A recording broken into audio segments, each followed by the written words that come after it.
Okay, we're back. Yes, sir. All right, very good. Wet lab number 2, Saturday. What we're going to do on this wet lab is we're going to do OCT on a rodent. In this case, we've got a rat that we've anesthetized, and we're going to put the rat on the table. This is Fat Rat. Fat Rat's been around here for a few years now, and we definitely love her. We take good care of her. So I'm going to move Fat Rat out of the induction chamber, which, you know, as I showed, I did that in the mouse, and you can see this is of the size to do rat as well. And then I'll go ahead and make the switch over to her face mask.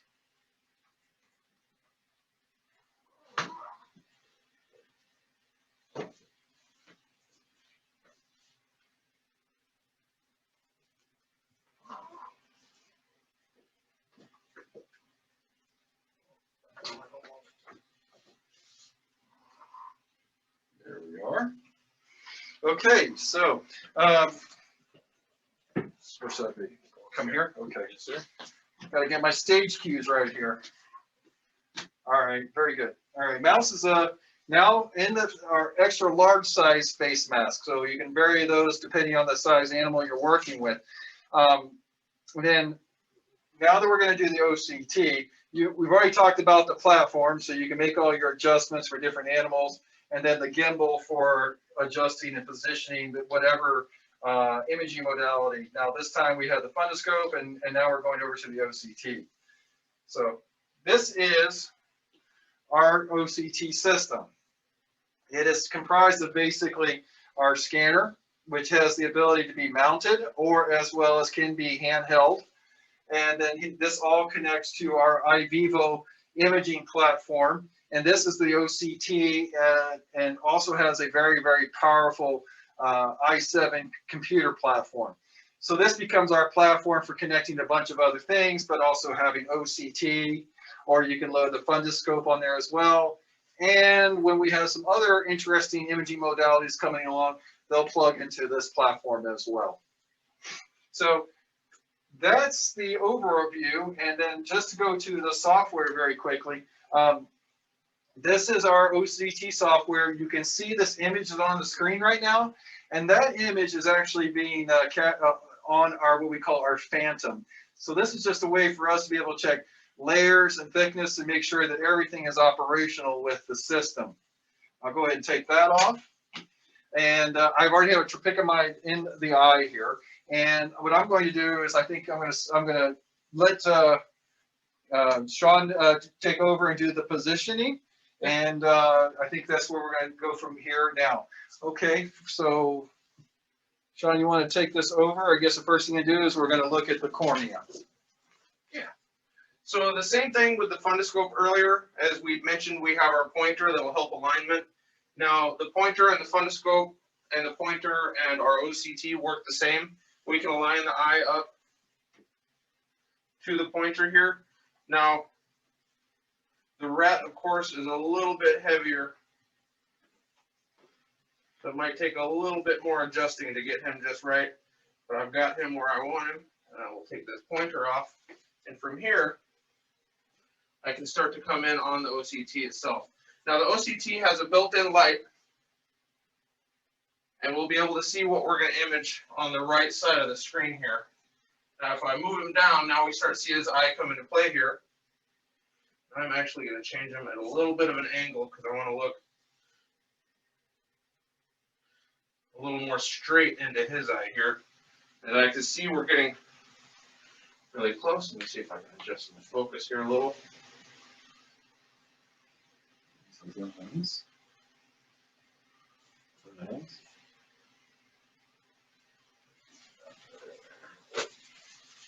I'll back it out just a little bit here. And with that minor adjustment, we can see that I've got the cornea that came into play here.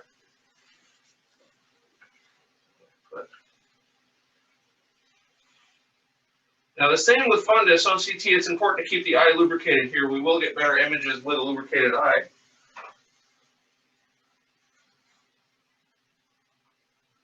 Actually hydrated. You know, Hydrated. you want to avoid lubricants because the refraction may affect them.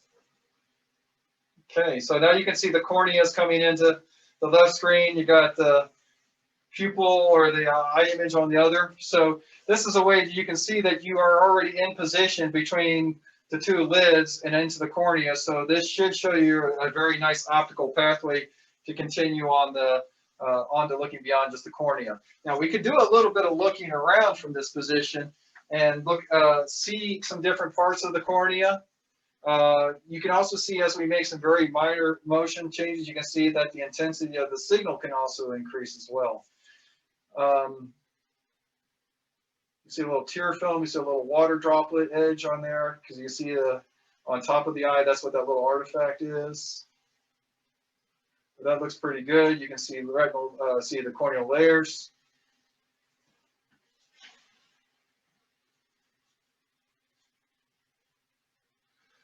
Now from here, there's a few things we can do while scanning with the OCT.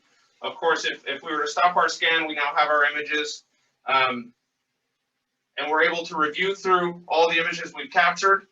We can save, of course, single images. We can save all images, and from a configuration tab, and most all OCTs have settings that you can adjust to size, width. We can adjust whether it's a horizontal scan, vertical scans, and we can also adjust the width of the scan. So if we wanted to look into a much more concentrated area, of course, we can drop down our width, or we can open the width and come back and start the scan. And as we see now we have a much tighter cornea in here. Because we're compressing so much information in there, it kind of changes the geometry of what you see. Because anybody who knows a mouse or a rat says that corneal curvature looks really weird. In fact, it is weird. But when in post-processing, we were able to actually stretch that out so you get back to the normal curvature as well.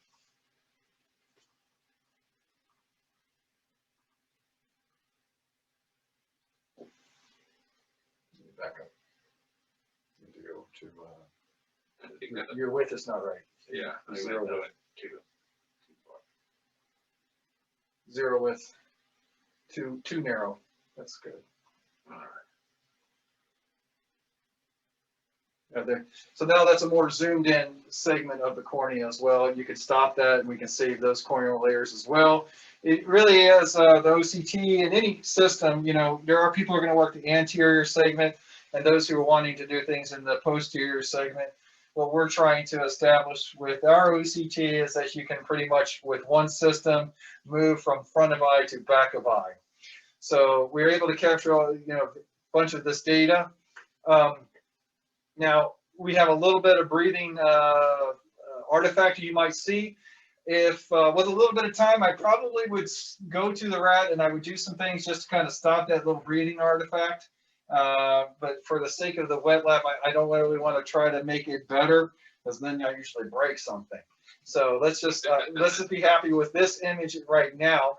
But just to go through the process, even though there's a motion artifact, what we can do in our system is hit the stop scan and then show how we can actually capture 3D and radial and some other types of imagery. So as you can see down to the left, there's capture volume scan, radial scan, circle scan, and long scan.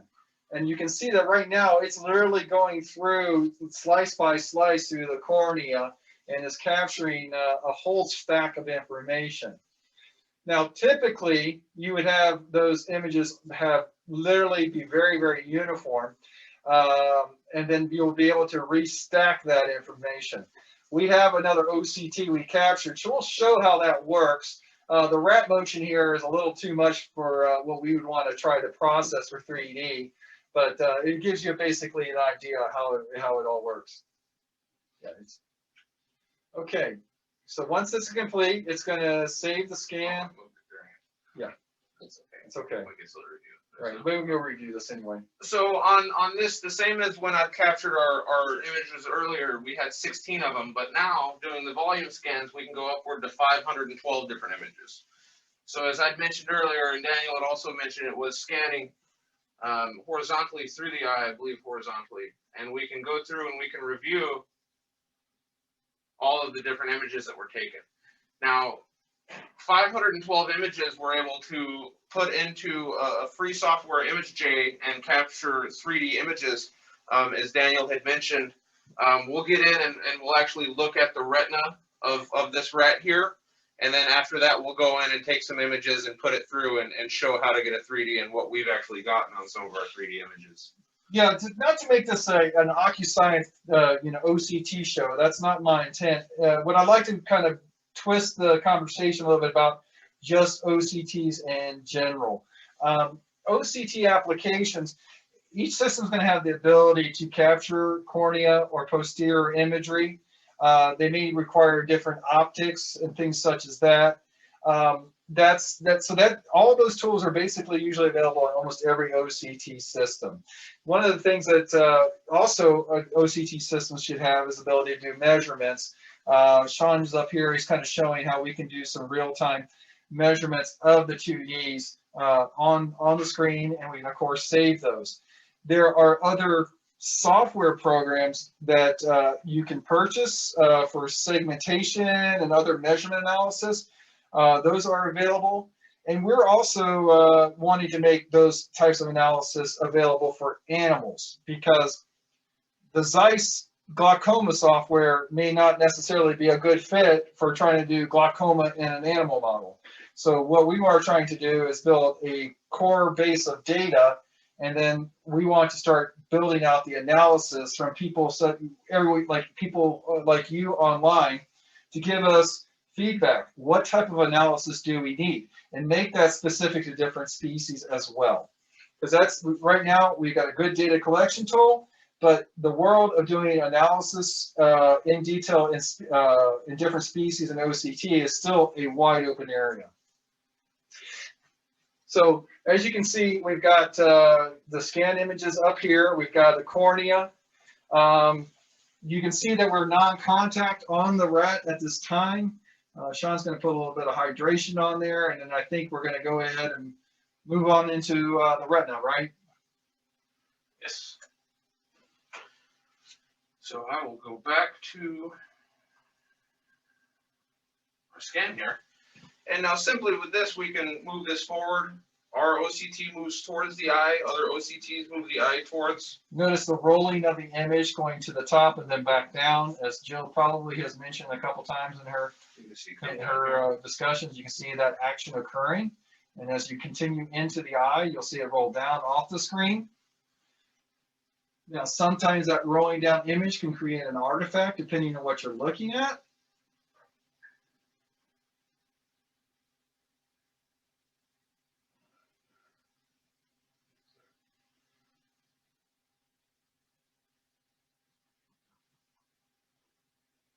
There we are. There we are. And then now you can see what looks like a retina for a rat. And you can kind of see on the right the fundus, and then you're seeing the OCT on the left. So you'll see as the blood vessels come into focus in the inner retina, you'll see that they cast a shadow, a dark shadow. So that was the difference between the retinal folds that we saw, which were in the outer retina, and the retinal blood vessels, which are in the inner retina. And yeah, so you can see on the right the correlation of the vessels coming into the optic nerve on the screen on the right. You can see there's kind of a flickering going on in that nice little black circle. That's the lumen of the vessel. And what you're seeing that flickering through there are the platelets as they're coming through the 2D plane of the OCT. So this is the type of information that we want to capture at 80 kilohertz range, because once we have that good vessel data and we can see those changes, those shear changes, that is going to be the underpinning, or is the underpinning, for doing things like OCT angiography. Okay, so let's go ahead and do a little scan, capture 2Ds of that, and do a little quick test and show some example data. So here are just the simple 2D images there that we can average through here as well. That's a fast average. That's one we do have the ability to do that here. You can see that does kind of crisp it up a little bit. And we can take measurements off there, or Of course, if we wanted to do one of our larger scans, we can capture a volume scan of the retina as well.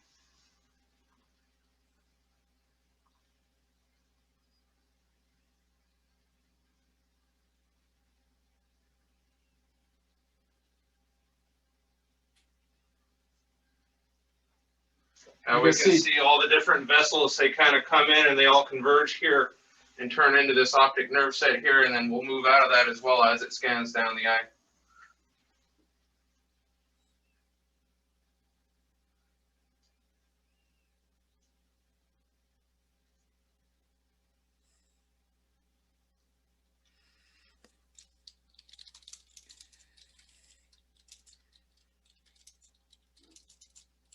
Very nice.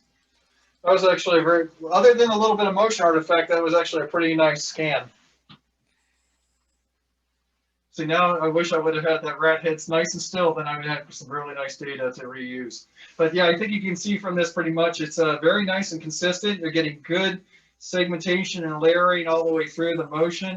And that's always a challenge when doing 3D OCT with my system or otherwise, just to, you know, it's something you gotta, sometimes you don't know where the scanner's going and how well it's focused in, because, you know, you might be on the absolute back of the eye and then you start moving to the forward edge of the eye, you've got the curvature to deal with, and now you start rolling off of the screen because now the tissue distance is different. That's one of the challenges of doing 3D OCT, and that's one of those things where practice basically makes perfect. You have to do it enough times to really get a feel for where your position is and that you can capture a nice solid block of data. Okay, so that's basically OCT on 2D and 3D. So that's all of our caption capability. What I'd like to go into is kind of show some of this, our pretty data, and talk about what everyone does to make their data pretty. It doesn't matter what system, you get some raw images, but before you really want to do much with them, you want to add those images together, average them, stack them, denoise them, and do things so that they're easy to analyze and the segments all show up very nice and clear. For us, we're going to show you a tool that we have that comes with our system. It's called the VQ software, and it will allow you to do averaging, average and stack certain images together, and also do some colorization using a LUT functionality. So I'm going to pass this over to Sean. He'll go through the VQ, averaging, and LUT, and then I guess then he'll also we'll start getting into the image J. You got that pack ready? Okay, then we'll also do image J as a tool for doing 3D rendering. Okay, I'm going to pass it over, move out of the way here for Sean. Now from here we can pick out any sets of images we'd like to average. And of course, almost all OCTs will come with a different sort of averaging software. This one is just ours. I'll take image 10 here and set that as my base image. And then I'll come in and take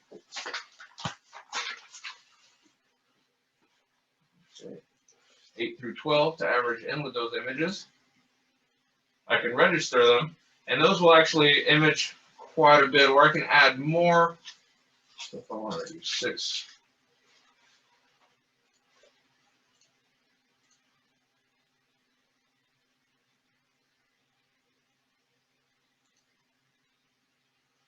Let's see. I'll take a different one.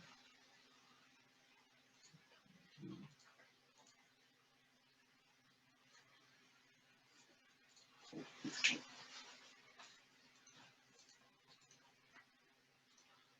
And I will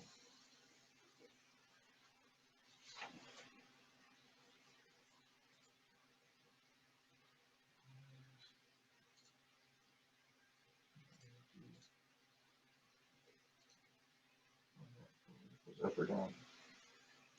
1.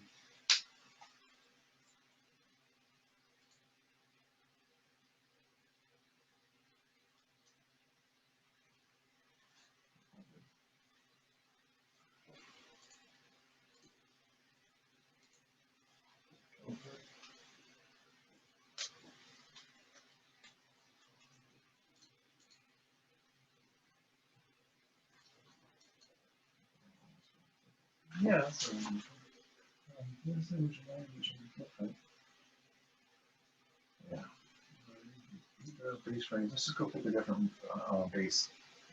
Grab a different base. Let's try that. I'm not sure what it's 6. Of course, you discover something new, and then we're online. Okay. Fringes. I'm gonna save image. There we are. There we go. Sorry about that, folks. Okay, so wait, before you do anything else, save image, just kind of take a quick moment here, folks, to kind of see the difference of what happens when you do averaging, okay? So let's look at some of the obvious things. If you look at the overall screen, you can see there's less noise in the averaging. So that's one of the improvements with doing stacking and averaging, is that noise, since it doesn't have a continuous signal, gets basically canceled out. Then secondly, one of the things I want to point out is you can look at the top edge, you see the vascularity of this rabbit retina. Those little dots, like little circles on the top, are just a whole bunch of vessels. And you can see from image right to left, or left to right, there is some more accentuation in those. In some areas, they get a little bit more blurred out. It kind of depends on just the activity within that particular vessel. And then the other thing I'd point out is that you see even more detail in the retinal layers. For sure, you can see that over here, you can see the line kind of coming through in this layer, but now it gets nicely accentuated as well. And you get down here into the outer segments as well. Those really start to accentuate in the averages in your the average images. And that makes it a little easier for doing the segmentation later on, as well as for more precise types of measurement. Now, the other thing that we're able to do, so this software basically is very quick to use. You can pick up any of the images, and then you can average and stack those and use those for subsequent analysis. And I think we're going to save that image. Good. Okay. Okay, and then I can come in through the histograms, and if I wanted here, turn this on here. So what he's doing is he's selecting a LUT. So we want to pick some base images, and then we're going to pick a certain type of LUT strategy. There's a variety of them. He's going to pick Royal in this case, and Royal is going to apply a certain color spectrum to the grayscale of the OCT. And so that was kind of a random shot. You can kind of see some of that layering effect is increased or decreased, and that kind of accentuates the layering of the retina as well. It makes also for some very pretty images. So I don't know if you noticed there was a comment there. How many images did you finally average for the image on the right? Was it like? So, that's a good question. Let's go back. I believe you selected like 6 of them. That's So what I thought. It was like 6 or 7 or something. I selected 6, and out of those 6, it decided to use 5 of them. Okay. Selected 6. Range use 5. It'll throw it out if it just doesn't have enough edge detection and recognition to overlay. And of course, these can be fine-tuned to the amount of images desired, and the acceptance of the difference of the images can be changed, as you guys saw me changing the 0.2 to 0.1 to 0.05, just to allow it to accept more of a range of images. Of course, if you scan into the eye and it turns your image, if you're too far off, it won't want to average those.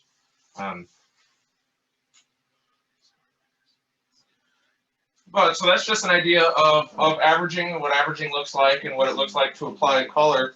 I would also like to pull up and show just a simple 3D image here. So I will open a program, and I see here, so in a clinical setting, a patient that is moving, is a good idea to avoid the 3D and higher density scans. Of course, an awake animal, it's very, very difficult to get scans that are close enough to turn into a 3D image. And I can show you on screen here with just an idea of the rabbit volumes that we were looking at here. So if we were to take this rabbit volume, as we can see, it moves, and that's because it was not quite as stable of a surface as we could have gotten. And if I were to take these and push them in and try and make a 3D stack out of them, I can actually show you guys what that would look like to get a fairly failed 3D image here. So I'll try and run through this fairly quickly.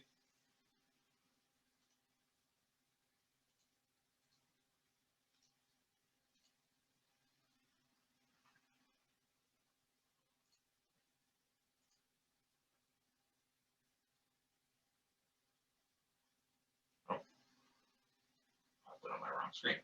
So as we see here, we can definitely see how the pictures curve. And of course, this wasn't a 512 image file, so it's not quite as wide as a true 3D would look. It is 3D, and we can look into here, and we can zoom in and scroll and change the size of it to look into there. But of course, having the more stable the animal is, the more stable the equipment is, the less movement and breathing there is, the better chance of getting a lot more images and being able to use those images and stack those images to be able to do something like a 3D image on this software here. But if I do, say, this one, which I've gotten very good results with this set, I will change this into here. Yeah, my stack. Give that just a moment. Now this will take a little bit longer. As you can see, it's trying to duplicate the 512 different images to allow me to do a 3D on here, and I will just simply open that up.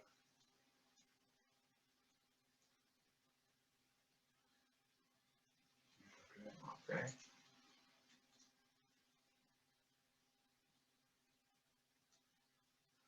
Now we can see this on screen is much better as a 3D image. So we can come in here, we can tell there's the optic nerve. We can see the vessels coming down through the back of the eye. Drag it, let go and drag. Go again. And then we can see through the top of the eye. Now from here, we see a lot of noise. Sorry, it's a little difficult to rotate. But we can see a lot of noise coming up through the top. So very simply, with just a little bit of time before the images can go in and just removing some of the noise, we can get a very,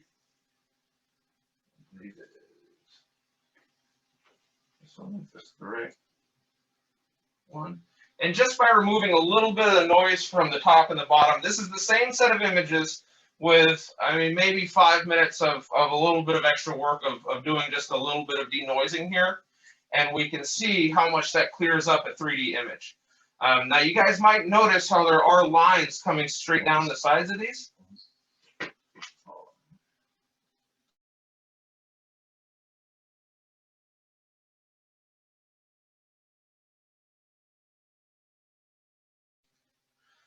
You may notice there are lines running down the sides of these.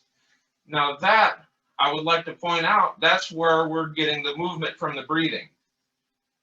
So as the mouse was moving, as it was breathing, as its chest was, as lungs were filling with air, we're getting these tiny movements within those 3D images.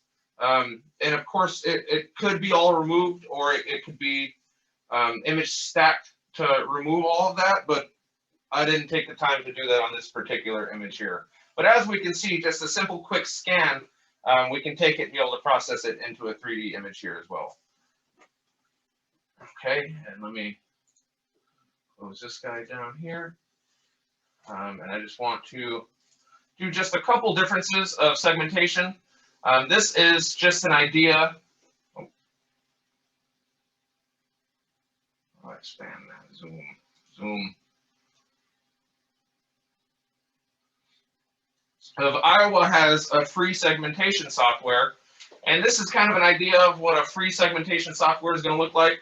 It will give you fairly close lines, but they're not going to be perfect, but it is an option to do free segmentation. And then of course there are much fancier, much higher end paid segmentations. This is a software called Vascularity, or at least just a picture of the software of Vascularity. And what this will do is this will help you get multiple things, as well as segmentation. It'll help you map out what your layers are. It will show you angiography. It will help show thicknesses. And there's quite a few different examples of different analytic softwares out there. But there is a range from, of course, free software to expensive software, which would be this Vascularity. And then there's very, very expensive software that it's hard to get images of that software without having it. But segmentation is very capable in OCT machines as well. Okay. So I think that pretty much covers all the things that we wanted to show in terms of the Rodent OCT. Just kind of recap that. Wanted to kind of demonstrate data acquisition, kind of the things that go into it, tips, tricks, the real world of conducting these types of Rodent OCTs.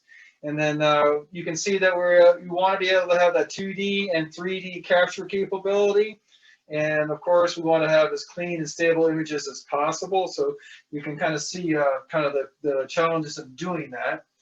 And of course, whatever images you save, you want to be able to post-process those and to look at them so they're nice and clean, be it for publication, or even if you just want to do some other data analysis, sometimes just doing the denoising and just some cleanup gives you better files to work with in terms of doing that post-processing to get the best looking images.